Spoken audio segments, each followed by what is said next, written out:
Hey,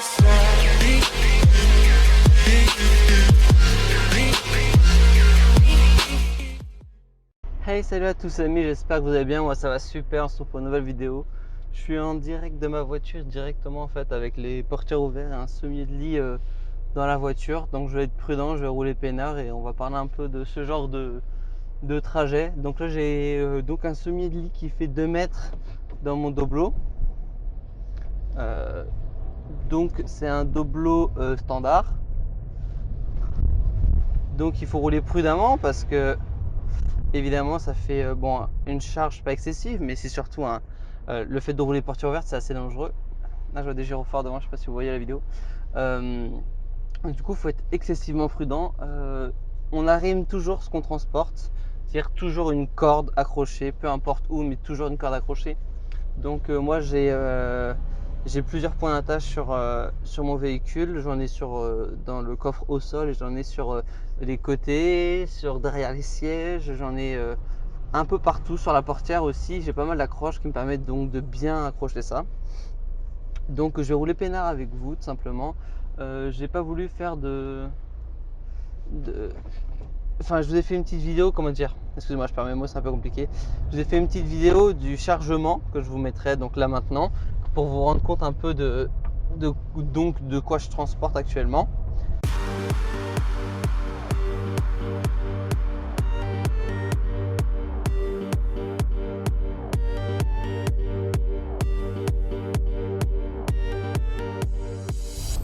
Donc voilà, donc c'est juste un sommier de lit simple, c'est un lit double mais c'est juste un sommier, c'est-à-dire qu'il n'y a pas le matelas, il n'y a pas tout ça.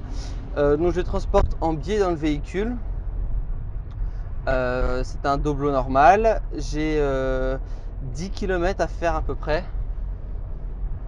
Je sais pas si m'a vu, c'était un pote. J'ai à peu près 10 km à faire. Donc c'est la route de campagne essentiellement. Donc là je sors de la ville dans 500 mètres sur dehors de la ville. Donc c'est pas trop un souci, c'est pas ce qui m'inquiète. C'est plus les routes de campagne où forcément c'est sinueux, les routes sont mal entretenues, etc. Donc là le sommier il est accroché comment? Il est accroché donc la corde est passée dans un œillet du coffre au sol. Il est ensuite passé contre le matelas. Il va directement au niveau des sièges arrière gauche. J'ai un œillet. Après il repasse au niveau de la portière droite, puis il repasse au niveau de la portière gauche. Tout simplement pour bien tenir en fait les portes serrées, parce que c'est une chose qui est très importante quand vous roulez avec des portes ouvertes. C'est pas tout d'accrocher en fait ce que vous transportez, mais même si les portières comme moi sur les véhicules utilitaires ont des sécurités pour pas se ouvrir totalement et pour pas se casser, néanmoins il faut quand même par sécurité accrocher les portes et c'est obligatoire. Donc il faut le faire les amis. Donc comment on conduit? Déjà on conduit avec un voyant rouge, c'est quelque chose qu'il faut bien garder ça en tête. Vous conduisez avec le voyant des portières ouvertes. Si c'est un voyant rouge, c'est parce que c'est dangereux, d'accord? C'est pas pour rien. Donc là il va falloir qu'on me laisse passer, sinon ça va être compliqué.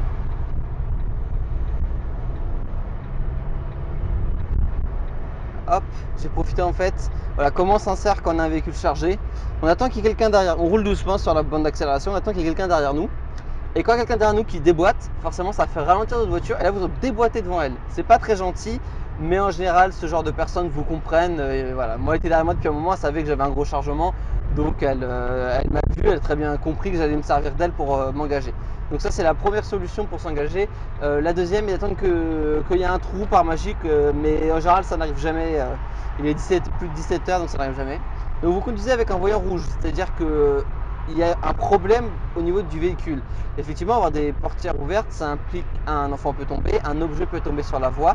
Ça implique aussi que tout simplement vous pouvez tout simplement prendre un risque. Pourquoi? Si vous roulez portière ouverte, si elle s'ouvre, ça peut taper dans un véhicule, ça peut taper dans un passant. Mais aussi pourquoi? Parce que ça va modifier le comportement de votre voiture. Effectivement, le vent est fait pour taper de face ou de côté et partir sans trop bouger la voiture. Donc moi c'est le problème que j'ai avec les gros véhicules utilitaires, c'est qu'ils ont pas mal de ce qu'on appelle du roulis. C'est-à-dire que dès qu'il y a du vent latéral, le véhicule est tellement gros qu'il a du mal à évacuer le vent et donc bouge pas mal. c'est une solution, c'est quand il y a beaucoup de vent latéral, c'est d'ouvrir les fenêtres arrière. Le vent passe au part dans la voiture et la voiture ne bouge plus, elle reste bien droite.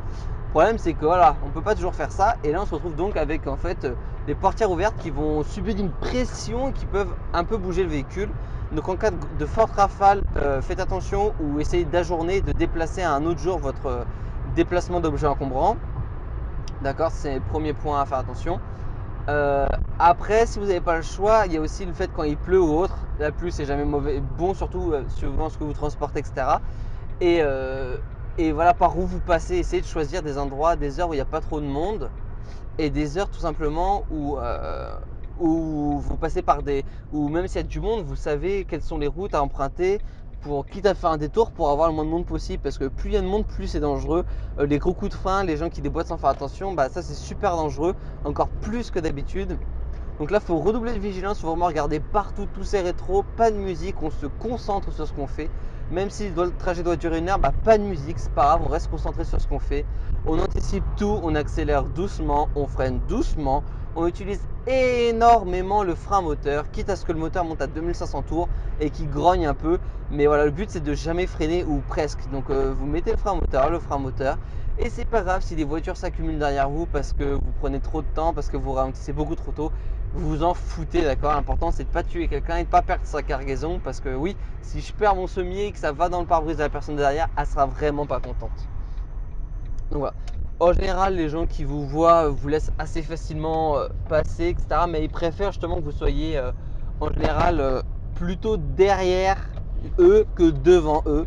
Parce qu'au moment où vous savez qu'ils savent que vous n'allez pas le coller, parce que forcément si vous êtes chargé, vous n'allez pas accélérer comme un feu, vous n'allez pas coller la personne.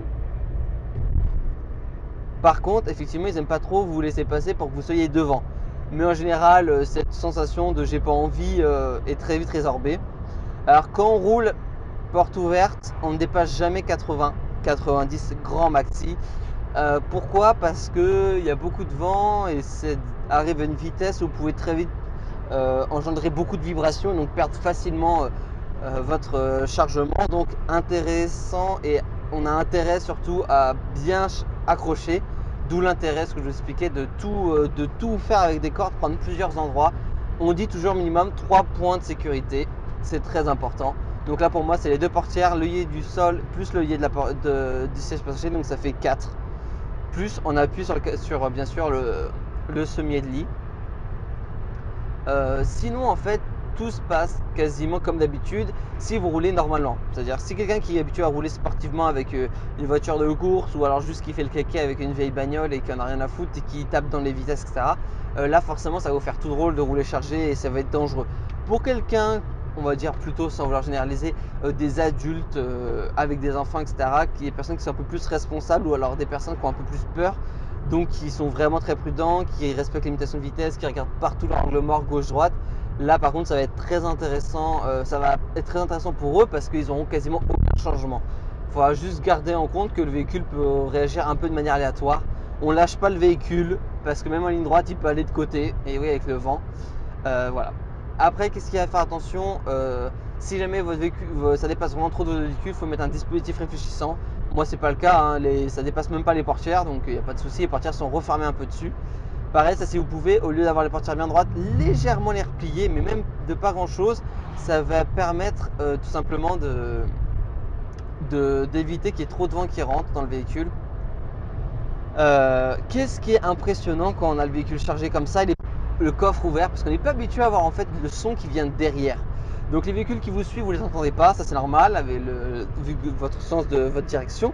Par contre, tous les véhicules vous allez doubler. Là par exemple les 2 motos qu'on a doublées, ça fait un raffut de fou parce qu'en fait ils se retrouvent avec le pot en plein direct qui crache dans votre coffre. Donc bon, attention aussi à pas vous faire intoxiquer de trop. C'est pour ça que des fois sur des longs trajets il faut ouvrir un peu les fenêtres en ville, parce que vous prenez tous les pots d'échappement des voitures en sens inverse dans l'habitacle et c'est une horreur. Par contre effectivement oui, voilà, faut faire attention parce que ça surprend le bruit. Et genre les motos, si on sait pas que ça vient des motos qui sont en sens inverse, on peut croire qu'il y a quelqu'un qui nous colle au cul alors qu'on a quasiment pas de visibilité. Moi j'ai de la chance avec ce véhicule, j'ai énormément de visibilité malgré que les portes soient un peu fermées.